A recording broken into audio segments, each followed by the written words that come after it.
नहीं है। जी, तो बात तो हुनर की है। जैसा हमने कहा, एक और उद्योग को चाहिए कुशल कामगार और दूसरी ओर नौजवानों को चाहिए रोजगार, और दोनों को जोड़ने में स्किल डेवलपमेंट यानी कौशल उन्नयन की बहुत ज़रूरत है।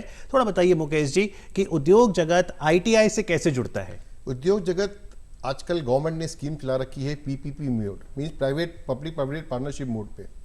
तो जैसे मारुति सुजुकी ने already 29 ITI across all over India ले रखी हुई हैं, जिसका गवर्न आईएमसी चेयरमैन हम लोग होते हैं। ऐसे और कॉर्पोरेट को भी दूसरी आईटीआई लेके उनको कैसे इंप्रूवमेंट करना है, क्या करिकुलम डालना है अपने हिसाब से, जो कि बच्चे वहाँ से पास आउट होके और फिर उसको जहाँ काम करना हो उस करिकुलम को डालें, कोर्स को डालें और उनके सिस्टम को इम्प्रूव करें, जिससे कि लोगों को और वहाँ रुचि हो पढ़ने में। तो हम लोग ऑलरेडी जुड़े हुए हैं और इवन मारुति सुजुकी डेली 1 घंटा हम आईटीआई स्टूडेंट्स को ऑल ओवर इंडिया अपने स्टूडियो के थ्रू, वीसेट के थ्रू ट्रेनिंग देते हैं सॉफ्ट स्किल की। जी, जैसे कि डिसिप्लिन है, सेफ्टी है, हाइजीन है, इनकी हम ट्रेनिंग देते हैं डेली 1 घंटा सभी स्टूडेंट्स को, जी, all free of cost through BISAG. ये स्कीम ऑलरेडी मोदी जी ने जब वहाँ के चीफ मिनिस्टर थे वहाँ जब स्टार्ट करी थी, और वहाँ पर भी हमने गुजरात में 5 आईटीआई ले रखी हुई हैं जिनको हम इम्प्रूवमेंट में लगे हुए हैं। जी, ये तो बहुत ही अच्छा पब्लिक प्राइवेट पार्टनरशिप का इनोवेटिव मॉडल है। हसीजा जी, आपने आईटीआई कहाँ से किया? मैंने आईटीआई सोनीपत हरियाणा से किया। सोनीपत से। आपके लिए एक सरप्राइज है, इस समय हमारे साथ फोन लाइन पर एक कॉलर है। Hello hello. हाँ, हेलो जी नमस्कार। हाँ जी, नमस्कार जी। मैं प्रदीप भैया, principal government ITI Sonipat Haryana से बोल रहा हूँ। जी, हमें जानकर बहुत खुशी और गर्व महसूस हो रहा है कि हमारे संस्थान का एक छात्र श्री चिंतन था, जिन्होंने सन 1989 में हमारी आईटीआई से टूल एंड डाई व्यवसाय से प्रशिक्षण ग्रहण किया था। उसे राष्ट्रीय स्तर पर सम्मानित किया गया है। इस अवसर पर मैं अपने विभाग की तरफ से उन्हें हार्दिक बधाई देता हूँ। उनकी इस उपलब्धि पर हमारे संस्थान में जश्न का माहौल है। इन्होंने ये सिद्ध कर दिया है कि आईटीआई में जिस प्रकार से छात्रों को प्रशिक्षण दिया जाता है, उससे छात्र तकनीकी ज्ञान और विभिन्न क्षमताओं से संपूर्ण होते हैं। इस उपलब्धि से पूरे देश की आईटीआई के छात्रों को प्रोत्साहन मिलेगा कि वे भी कड़ी मेहनत और लगन के बल पर ऊंचाइयों को छू सकते हैं। मैं उनको उज्जवल भविष्य की कामना करते हुए पुनः उनको बधाई देता हूँ। जी, दैया साहब, आपको लगता है कि हसीजा जी की इस उपलब्धि के बाद बहुत लोग मोटिवेट हुए हैं आपके आईटीआई में? जी, ये दैया साहब थे जो कि आईटीआई हरियाणा से थे। थैंक यू दैया sir, thank you very much. तो मैं ये बता रहा था सर, आईटी करने के बाद इस तरह का एक जो सेल्फ कॉन्फिडेंस एक एम्प्लॉइज़ के लिए आता है, एक युवा के अंदर आता है, वो लास्ट तक ख़त्म नहीं होता है।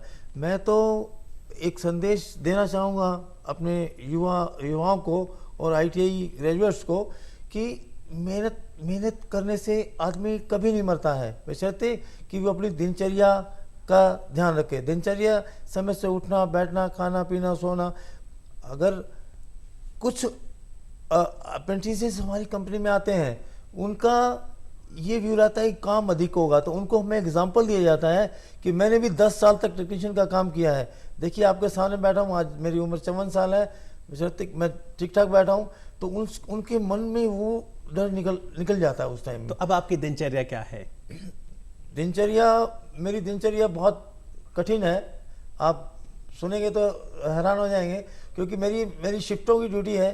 तो मैं सुबह 4 बजे उठता हूँ और 4 बजे उठ के 5 बजे घर से निकलता हूँ, क्योंकि मैं 5 बजे उठने के बाद मैं आधा घंटा गाड़ी पार्क के बाहर रखता हूँ और वहाँ पर 25 मिनट का एक राउंड लगाता हूँ पार्क में। उसके बाद मैं ड्यूटी पे जाता हूँ, क्योंकि मैं वहाँ से मुझे 40 किलोमीटर डेली जाना होता है।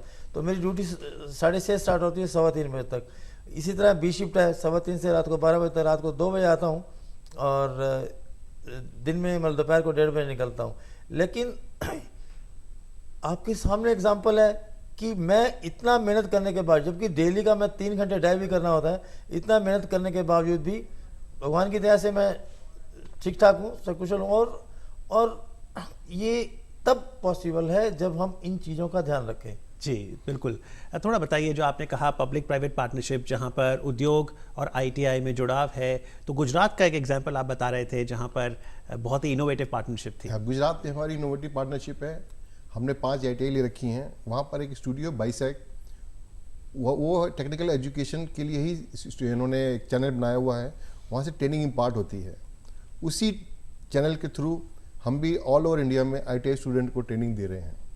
और मेरी यही रिक्वेस्ट है सारी कॉरपोरेट से कि यदि हमको कुछ करना है देश के लिए और हम सब कॉरपोरेट ही मिल के सरकार के साथ मिलकर और आईटीआई को का स्तर को ऊपर करें तो स्टूडेंट्स का अपने आप उसकी सब रुचि बढ़ना शुरू हो जाएगी। आपको लगता है कि सरकारी आईटीआई के साथ साथ आने वाले समय में प्राइवेट आईटीआई भी बढ़ेंगी? हाँ, प्राइवेट आईटीआई भी बढ़ेंगी। आज के दिन में करीब 12,000 टोटल आईटीआईस हैं और करीब 17 लाख बच्चे वहाँ से निकल रहे हैं हर साल। और उद्योग जगत के लिए क्या कॉर्पोरेट सोशल रिस्पॉन्सिबिलिटी के अंतर्गत भी एक अच्छा एवेन्यू है कि वोकेशनल कोर्सेज को वो अपना ले? हाँ, क्योंकि गवर्नमेंट की स्कीम्स आ रही हैं वोकेशनल ट्रेनिंग्स के लिए और वो उद्योग जगत को बढ़ावा दे रही हैं कि आप अपने यहाँ वोकेशनल ट्रेनिंग स्टार्ट करें जिससे कि लोगों को एम्प्लॉयबल बने।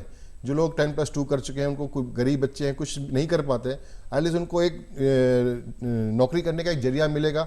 और उद्योग जगत में इसका बहुत बड़ा रोल है जो सब गवर्नमेंट सरकार के साथ मिलकर उनको काम करना चाहिए। और मुकेश जी, जैसे वर्कफोर्स की अगर बात करें तो 93% अनऑर्गेनाइज सेक्टर में है, मात्र 7% संगठित क्षेत्र में। तो कैसे सुनिश्चित करता है कोई भी एम्प्लॉयर कि सोशल सिक्योरिटी हर एक श्रमिक की रहे? कोशिश यही होती है कि इनका पीएफ रहे, इनका ESI रहे, लेकिन इनकी सोशल सिक्योरिटी होना बहुत जरूरी है आज के टाइम समय में। जी, लेकिन चलते चलते हसीजा जी एक बार फिर से आपको मुबारकबाद देंगे। क्या कहेंगे कि युवाओं को लास्ट चॉइस नहीं समझना चाहिए आईटीआई वोकेशनल कोर्सेज को, पहली प्राथमिकता दे सकते हैं? जी, पहली प्राथमिकता दे सकते हैं। और मेरा एक संदेश है आईटी ग्रेजुएट्स के लिए कि अगर हम 2 सिद्धांतों को, मेहनत और ईमानदारी को साथ रखें और हम आईटी ग्रेजुएट्स मेहनत और ईमानदारी को चलते हुए हम आईआईटी के लेवल तक पहुंच सकते हैं। जी, खेमचंद हसीजा जी, मुकेश गुप्ता जी, एक बार फिर से आप दोनों को बहुत बहुत मुबारकबाद। Thank you sir. Thank you very much. Thank you. Thank you जी। तो ये तो बात रही श्रमेव जयते कार्यक्रम की और उसके अंतर्गत नेशनल ब्रांड एम्बेसडर्स की। तो स्किल डेवलपमेंट पे ज़रूर फोकस कीजिए और उससे रोज़गार सृजन भी ज़रूर होगा। जहाँ